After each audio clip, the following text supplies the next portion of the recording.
¿Recuerdas ese sonido seco al cerrar la puerta de un sedán? Ese clac firme, elegante, que te hacía sentir que estabas en algo serio. Hoy, ese sonido se escucha cada vez menos. Los sedanes, esos autos que dominaron las calles por décadas, están desapareciendo. Y no es por moda. Tampoco es una decisión de un día para otro. Lo que vas a descubrir en este video es una historia de transformación profunda. Una industria que cambió de rumbo. Una generación que dejó atrás la elegancia por la practicidad. Y un protagonista que, sin hacer ruido, está siendo empujado hacia la historia. Durante décadas, hubo un rey indiscutible en las calles, los concesionarios y hasta en los sueños de muchos: el sedán. Un vehículo que representaba elegancia, estabilidad y sobre todo, estatus. Piénsalo un momento. ¿Quién no recuerda el clásico Toyota Corolla, el Honda Civic o el Volkswagen Jetta como el carro soñado de la familia? Eran sinónimo de progreso, pero ese reinado, que parecía inquebrantable, comenzó a resquebrajarse sin que muchos lo notaran. Para entender esta historia, hay que remontarse a cuando los sedanes no solo eran populares, eran omnipresentes. En los años 90 e inicios de los 2000, los sedanes eran el estándar. No importaba si eras un padre de familia, un joven profesional o un ejecutivo de alto nivel, lo más probable es que tu vehículo fuera un sedán. Tenían el equilibrio perfecto entre tamaño, eficiencia, seguridad y diseño. Un coche que podía llevarte al trabajo entre semana y salir de viaje el fin de semana sin esfuerzo. Las marcas sabían esto, por eso invertían millones en perfeccionarlos. El sedán no era solo un vehículo, era una declaración de quién eras y a dónde ibas. Pero como ocurre con muchos imperios, el declive empezó por dentro. Primero fue sutil. Las cifras de ventas comenzaron a mostrar una ligera caída. Luego, las campañas de marketing dejaron de centrarse en sedanes y empezaron a mostrar camionetas más altas, con niños bajando bicicletas del baúl y perros asomando la cabeza por la ventana trasera. El ocaso del sedán no fue por una falla técnica, ni por escándalos. Fue simplemente que el mundo cambió, y los sedanes no supieron adaptarse a tiempo. Pero, ¿quién les quitó el trono? ¿Qué tipo de vehículo logró desplazar a este rey de la carretera? En toda historia donde un rey cae, siempre hay un sucesor que asciende. Y en esta historia, el trono que dejó vacío el sedán fue ocupado rápidamente por una nueva figura, más alta, más robusta y mucho más dominante, el SUV. Pero, ¿cómo es que un tipo de vehículo que antes se asociaba con aventuras en la montaña o viajes fuera del asfalto terminó convirtiéndose en el favorito de las familias urbanas? La respuesta no es una sola, es una combinación poderosa de percepción, comodidad y estrategia de marketing perfectamente ejecutada. Primero, la percepción. Los SUV comenzaron a venderse no solo como vehículos utilitarios, sino como una extensión del estilo de vida moderno. Eran espaciosos, seguros, ideales para quienes tenían hijos, mascotas o simplemente querían sentirse más grandes en la vía. Y es que esa es una de las claves psicológicas más interesantes de su éxito: la altura. Segundo, la comodidad. Con el paso de los años, los SUV evolucionaron, dejaron de ser rústicos y toscos, y comenzaron a ofrecer acabados lujosos, tecnologías avanzadas y una conducción mucho más suave. Algunos incluso superan a los sedanes en calidad de manejo y confort interior. Y finalmente, el golpe maestro: el marketing. Las marcas automotrices entendieron que ya no se trataba solo de vender autos, se trataba de vender experiencias. Y los SUV eran el lienzo perfecto para construir esa narrativa. Una familia feliz cargando maletas para un viaje por carretera, una pareja joven subiendo su bicicleta al portabicicletas trasero, o una ejecutiva moderna llegando a una reunión en su SUV híbrido, silencioso y sofisticado. Fue así como modelos como el Toyota RAV4, Honda CR-V, Ford Escape o Mazda CX-5 empezaron a desplazar uno a uno a los sedanes que antes dominaban esas gamas. Incluso las marcas de lujo hicieron su jugada. Porsche, que durante décadas juró nunca fabricar una camioneta, lanzó la Cayenne y se convirtió en su modelo más vendido. Bentley, Rolls-Royce, Lamborghini, todos se dieron. Hoy, sus SUV superan en ventas a sus autos deportivos o limusinas tradicionales. Y mientras los SUV crecían en popularidad, los sedanes sufrían en silencio. Ford, por ejemplo, anunció en 2018 que dejaría de fabricar casi todos sus autos de pasajeros en América del Norte, incluyendo el Focus, el Fusion y el Fiesta. Solo sobrevivió el Mustang, y más como ícono que por rentabilidad. ¿Por qué? Porque un SUV deja más ganancia por unidad. Tiene costos de producción similares, pero se vende por mucho más. Para las marcas, fue una decisión matemática. Si puedes ganar más con menos esfuerzo, ¿para qué seguir apostando por un formato que ya no enamora? Y así, sin que los consumidores lo notaran del todo, el SUV se volvió el nuevo rey del camino. Ya no era una opción, era la norma. Los consumidores fueron los primeros en dar la espalda al sedán, pero fueron los números en los escritorios de los ejecutivos los que le clavaron la última estocada. Primero, la escasez de semiconductores. A partir del 2020, el mundo vivió una tormenta perfecta. La pandemia frenó fábricas, desordenó cadenas de suministro y desató una crisis global de microchips. Y aquí viene un dato importante: cada vehículo moderno necesita cientos de estos chips, incluso los más básicos. Los fabricantes se vieron obligados a priorizar su uso. Si solo puedes producir una cantidad limitada de vehículos, ¿en cuáles lo harías? La respuesta es simple: en los modelos que dejan más ganancia. Y los sedanes ya no eran esos modelos. Mientras un sedán de gama media puede dejar ganancias de entre $1,500 a $2,000, un SUV de la misma misma plataforma, pero más equipado, puede generar el doble. Mismo esfuerzo, mayor recompensa. Segundo, la inflación y el alza en materiales. Con el acero, el aluminio y otros insumos clave subiendo de precio, fabricar autos se volvió más caro que nunca. Y si el sedán ya era de por sí menos rentable, esta nueva realidad lo empujó aún más cerca del precipicio. Además, el cliente promedio estaba dispuesto a pagar más por un SUV. Por ejemplo, si un Toyota Corolla costaba $24,000, el cliente veía con buenos ojos invertir $28,000 en un RAV4. Era solo un poco más, pero para la marca era mucho más ingreso. Tercero, modelos que dejaron de justificarse. Un sedán económico como el Ford Fiesta ya no era competitivo frente a un SUV compacto como el Ford EcoSport. Tenían precios parecidos, pero el SUV se percibía como una mejor inversión. Aquí entra en juego otro elemento, la percepción de valor. La gente sentía que con un SUV recibía más espacio, más seguridad, más imagen. Así fue como marcas como Ford, Chevrolet, Mazda y hasta Nissan empezaron a recortar su portafolio de sedanes. Incluso Toyota y Honda, que han resistido un poco más, han reducido sus opciones y descontinuado versiones. No porque no pudieran fabricarlos, sino porque, simplemente, ya no era negocio hacerlo. Si en el mundo desarrollado los sedanes empezaban a desaparecer por cuestiones de estrategia y rentabilidad, en América el fenómeno fue más brutal. Durante años, el primer carro nuevo de muchas familias era un sedán. El Chevrolet Aveo, el Hyundai Accent, el Nissan Sentra, el Renault Logan, modelos accesibles, confiables, con espacio suficiente para hacer de todo un poco. Según datos de 2024, las ventas de carros nuevos cayeron más del 25% interanual, una cifra que no solo preocupa, sino que sacude toda la estructura del mercado. Y aunque esta caída afectó a todos los segmentos, los sedanes fueron los más golpeados. Cuando la economía se aprieta, el sedán ya no es una opción viable. Y si alguien tiene que hacer un esfuerzo para endeudarse, lo hará por un vehículo que le brinde más versatilidad, un SUV usado, una pick-up o incluso una motocicleta. Hay modelos históricos como el Chevrolet Sal o el Mazda 3, alguna vez líderes de ventas, han perdido presencia o han sido descontinuados silenciosamente. Y no es solo por capricho de las marcas, es que producir localmente un sedán de gama media, con los costos actuales, ya no es rentable, sobre todo cuando los SUV importados desde Asia, fabricados con costos más bajos, llegan listos para competir con mejor equipamiento. Aquí entra una contradicción dolorosa. La persona promedio aún quiere un sedán. Le gusta su forma, su consumo, su historia, pero cuando llega al concesionario, ya no hay opciones. Y si las hay, son más costosas o vienen mal equipadas frente a un SUV de entrada. Y en medio de esta transición forzada, surge una nueva etapa, la de los autos eléctricos y sostenibles. Una etapa que, una vez más, deja al sedán rezagado, al menos por ahora. Si hubo un cambio que terminó de redefinir el juego automotriz en la última década, fue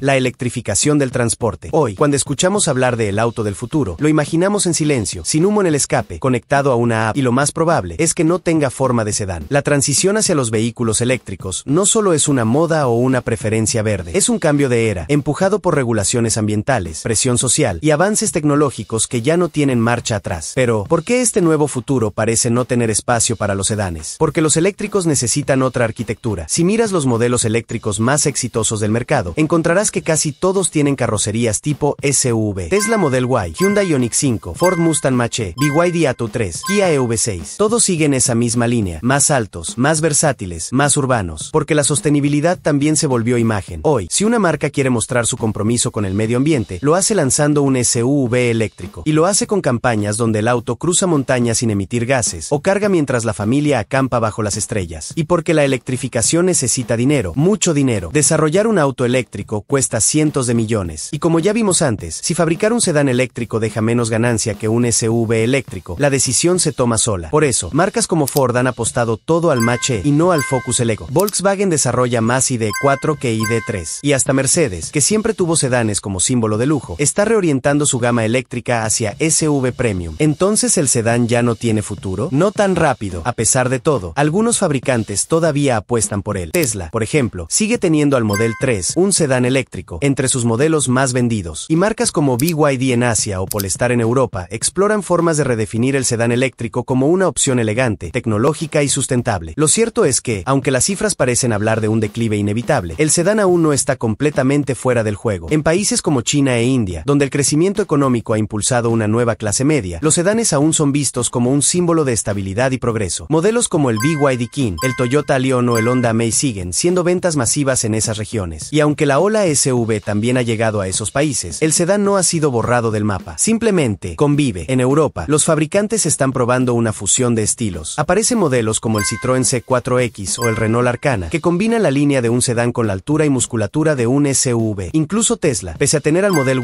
Y como su estrella global, no ha abandonado al Model 3, que sigue compitiendo en ventas gracias a su diseño limpio, buen rendimiento y precio contenido. Y no olvidemos a Lucid Motors, una marca de lujo emergente que apuesta por sedanes eléctricos con un diseño futurista y rangos de autonomía superiores a muchos SUV. Hay un detalle que no muchos están viendo. A medida que la movilidad eléctrica se masifique y los costos de producción bajen, los autos más livianos, eficientes y aerodinámicos volverán a tener sentido económico. ¿Y quién cumple mejor esos tres requisitos que un buen sedán? Porque al final, más allá de las cifras y las tendencias, el sedán representa algo que a todos nos mueve. Ese tipo de conexión no muere fácilmente. Si tú también creciste en uno o simplemente te gustan, cuéntamelo en los comentarios. Así que no, este no es un funeral, es una pausa en la que la industria, la tecnología y el mercado buscan nuevos caminos, pero donde el sedán, silencioso, sigue esperando su momento, porque a veces, lo clásico no desaparece, solo se transforma.